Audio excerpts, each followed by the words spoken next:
If you have a dream of moving to Canada to study, please make sure that you check the labor shortage market list to get a program that is on the list so that you apply. So when are we still working the 24 hours or we are still working the 20 hours? So once you know you are approaching your graduation, start learning the English test. It's not any program that they would issue the work permit for your spouses. For now, you have to make sure you are getting the programs that are in demand in Canada. Hello guys, welcome back once again to my YouTube channel. This is Gifty here again. If today is the first time seeing my face, my name is Gifty. I mostly share content about anything in helping you in relocating to Canada and life in Canada in general. So guys, we are back again, and basically today I'll be talking about the recent immigration changes to international student program, spousal work permit, asylum, and PGWP. I think I posted a video directly from the immigration minister's news, and I've got a lot of questions because it was just given out. So this video, basically I would go in detail what each and every point means and how it's going to impact immigrants positively or negatively. But I got a couple of questions concerning the 24 hours of work. So I will also explain that, and the other thing was also concerning, is the world coming to Canada right now. So that will be a whole, like, I will have a different content on that, if it is still world coming to Canada or not. And also I would bring another video which I have to sit down and edit the video and everything. I brought a couple of colleges, universities that you can apply to currently because of the new immigration changes. I think you just need some specific programs to help you, so when you come, at least you know you are part of the lucky ones, right? Because recently what is going on, you don't have to select any program when you are coming, because as we all know, currently they are basically giving like opportunities for those in certain programs like health, tech programs, and constructions, all these programs. So when you are selecting a program when you are coming to Canada, you have to be more specific. Okay, so I'll bring a video on that for you. So basically today I would just go into the main update that came. I think we had like 6 or 5 update that came. I will just go deeper into it and explain each point. This is something that you are interested in, I will tell you to stay with me. Don't skip this video. Please don't forget to subscribe to this channel. Please hit the subscription button right now and give me your like, guys, and comment and let me know how we are growing. Okay, so stay with me. All right, so I have I will try as much as possible to post this on the screen so you go along with me. Okay, so before I start with that, I would just, maybe this is the first time you are clicking on my videos and maybe you need a record of the recent changes. Let's start from that, then we will chip this into it. So as we all know, quite recently there was some changes concerning you changing your DLI in Canada. As we all know, at first you can just come to Canada with a different DLI and you just switch your DLI without applying for anything again. Okay, so you just use your study permit to just apply for a new, just get yourself into a new DLI. You just have to let IRCC know. But for now, the new changes that came, not recently but some couple of months ago, there was a change that when you come to Canada and you change your DLI, you would not be able to get into another DLI, you have to apply for a new study permit with that LOA that was given to you, okay, from the new school. So when you come, you change your DLI, you have to now apply for study permit again. So that was some changes that came. So if you don't know, I just want to remind you that there was another changes that also came concerning LMIA jobs. At first, I think you can just come here as a visitor and change and get LMIA job, and you just change everything into a work permit. But for now, you cannot change it in Canada. It has stopped. And LMIA companies, they also need to meet some I think some threshold before you can even give somebody an LMIA work permit, right? So these are some couple of changes that came, and quite recently we all know there was some changes concerning the 24 hours and the 20 hours, and we also had some changes concerning proof of fund, which was increased. So these are a couple of changes that has recently been updated from IRCC. Another one was you bringing your spouse in Canada. If you are a diploma student or a postgrad student, that was another changes. So concerning all these recent changes, there is another new changes in place currently, which I will go deep into it, and we break everything down and we see how it has impact positively or negatively on immigrants. I think 2 days ago we had some changes from Macmillan concerning international student program and asylum. So the concern about or the goal about all these changes is that they just want to manage the influx of temporary residents, particularly international students and foreign workers.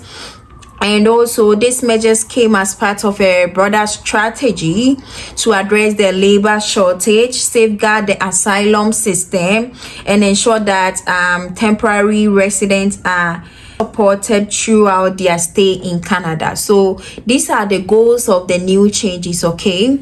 So the first changes was a reduction in the study permits for 2025. And as we all know, already there was a reduction of study permit approval to almost 485,000. That was the expectation in 2024, and there would be 10% decrease in 2025.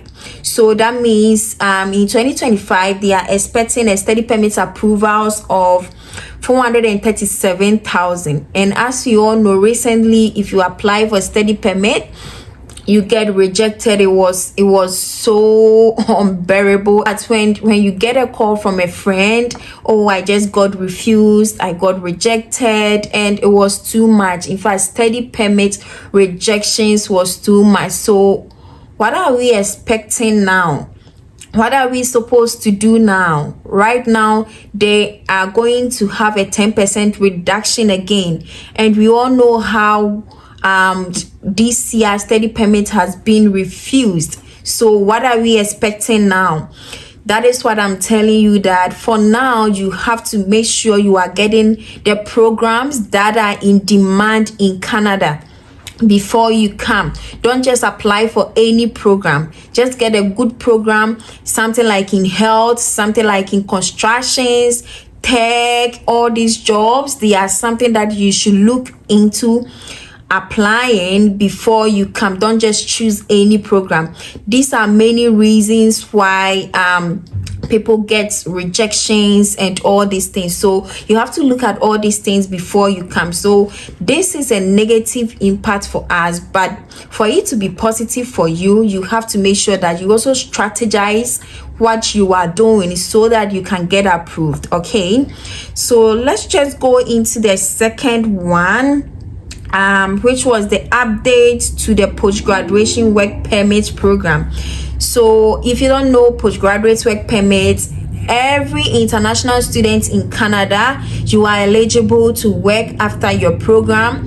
If you have a 1-year program, you have eligibility to work 1 year, and if you have 2 years work program, you have eligibility to work 3 years. But for master's program, even if it's 1 year, you are eligible to work 3 years. But for postgraduates and diploma students, you are only eligible to work 1 year if you do 1 year program. So this is the post-graduation work permit. So what is the new changes here?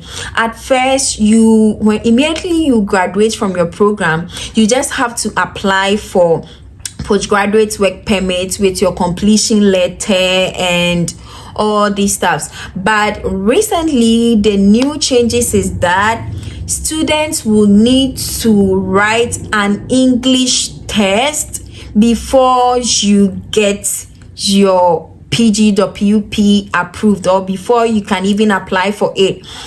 So it is saying that for doctoral programs, for masters, and all these degrees, you just need to get a benchmark of 7. But if you are into a diploma program like the college level, you need a benchmark of 5 before you can apply for your study permit. So what is my advice on this? Before you can apply for your work permit, that is the post-graduation work permit. So what is my advice on this? My advice on this is that once you know you are approaching your graduation, start learning the English test. Do not wait till you complete before, because especially those in 1 year program, you just have 1 year left for you to work, and you just waste that year to be learning your English test before you even apply for your post-graduation work permit. That will be a no. So my advice is that once you are approaching your last semester, you start looking into the English test, either the SOWP or the IELT or whatsoever. Then you go into it and you learn, so that by the time you graduate, you can just write it and you start applying for your postgraduate work permit.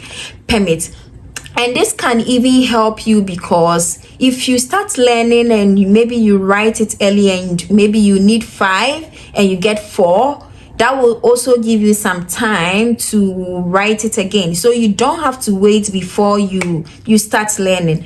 Add it to your studies, get a time for it and learn, so you can be well, you get the skills and everything to go and write after your graduation. So that is my advice on it, and I think it helps, right?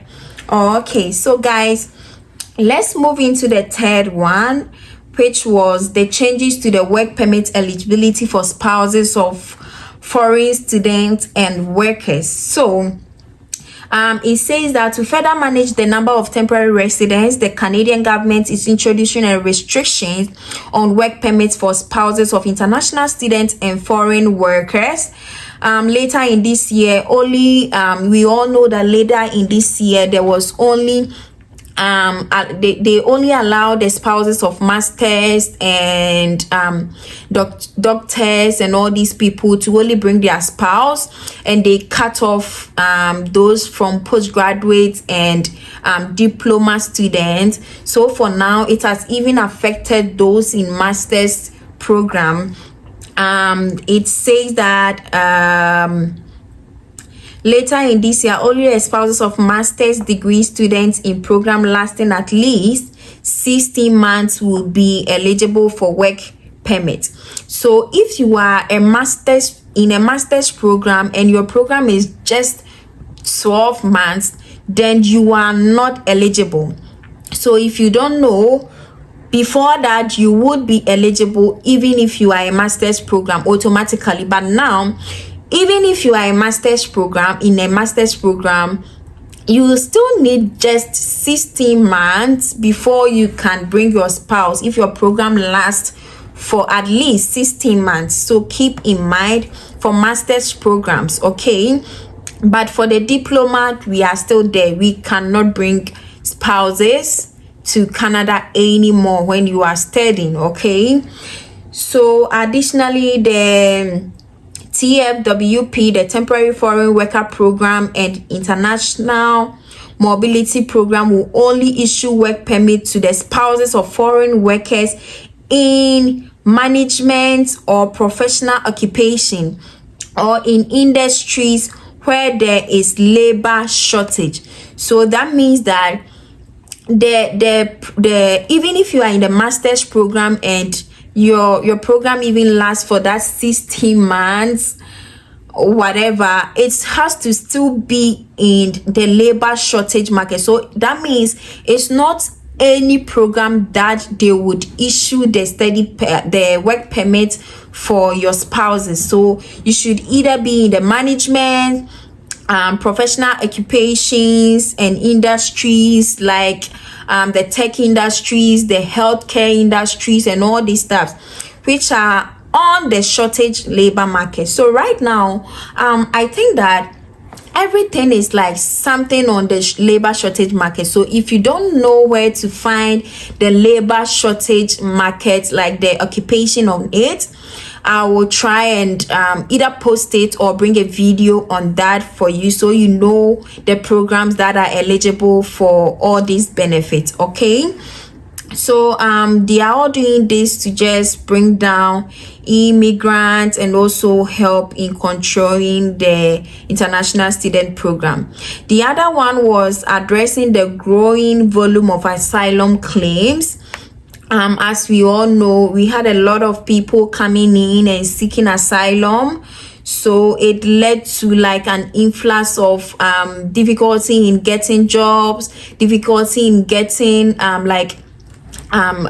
accommodations, and a lot. So they just wanna address this. It says, in addition to managing the volume of international students and foreign workers, the Canadian government is also focusing on improving the asylum system. The increase in displaced people worldwide has led to a growing number of asylum claims in Canada, placing further strain on the country immigration and temporary residence system.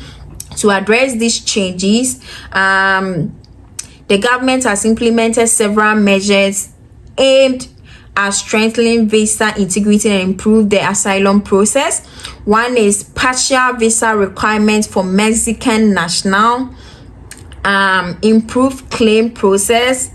In 2024, the government announced measures to enhance the process of asylum claim, preserving the fairness and integrity of the system.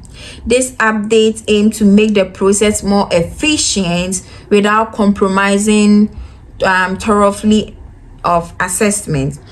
And also, they are going to review of visa decision making.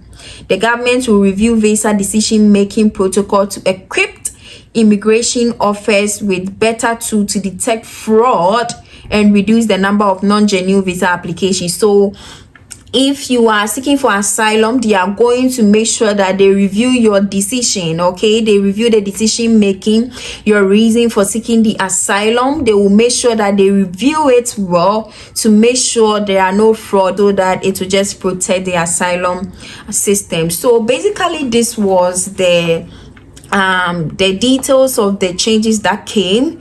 So to just summarize everything, I will just go into the advices that I gave. So concerning the visa, the percentage of study permits which has been reduced, I am telling everybody that is watching that if you have a dream of moving to Canada to study, please make sure that you check the labor shortage market list to get a program that is on the list, so that you apply. So when you come, your PGWP, your whatever that you want to do will be easy for you, finding jobs and all these things, so that even your study permit approvals. Okay, so just check the list, get the programs that are there. If anyone interests you, just apply for those, and I think this will help you for your visas to be approved, because they are focusing on those programs. Okay, And another thing was the PGWP. If you know that you are graduating very soon, start getting your English proficiency lessons. Go into it, learn, so that by the time you graduate, immediately you graduate, you just pick your stuffs and you go and write and you use it to apply. And in case you fail on it, like getting 6 instead of 7 or 4 instead of 5, you just have to rewrite it quickly so you can apply for your PGWP. Don't wait till you complete before you start learning. That would delay your work permit after your graduation, right? So right now, start getting into it. Okay. All right, the next one was about the spouses of master's program and all those stuff. So if you are still in a diploma or postgraduate program, my advice is I have a video on how you can still bring your spouse here. Watch that video. And also for the master's program, you are still eligible, but your program should be at least 16 months. And you should be in programs like professional programs, management, and industries, okay? Like the tech program, healthcare, and all these constructions. So your program should also meet the labor shortage market list, whatever. So you can also bring your spouse, okay? So these are the couple of changes, and those seeking asylum is just in your favor, okay? So you just have to be careful when you are applying. Know your reasons for applying it so that you won't be rejected. So guys, I hope these videos help. And sorry to mention this late, for the 24 hours of work, are we still working the 24 hours or we are still working the 20 hours? So before this this update, if you were working 24 hours in September, hey, you did very big mistake, because though they made that changes, but there wasn't any legal document on it. So in September, when you started your program, you should have been working 20 hours. So for now, the new update has been approved that we can start working 24 hours as international students per week. Okay, so if you are working 2 jobs, make sure you know how to calculate your time so that it still sums up to 24 hours. So if you are going 8 hours, it should be like a couple of 3. If you are going 12 hours, you just have to add 8 hours to it and you are good to go. So we can start working 24 hours. And the other new changes like PGWP, I am pleading those who just completed and you haven't applied for your postgraduate work permit, hey, make sure you apply it now, because they are starting it in November 1st. So make sure you apply it quick.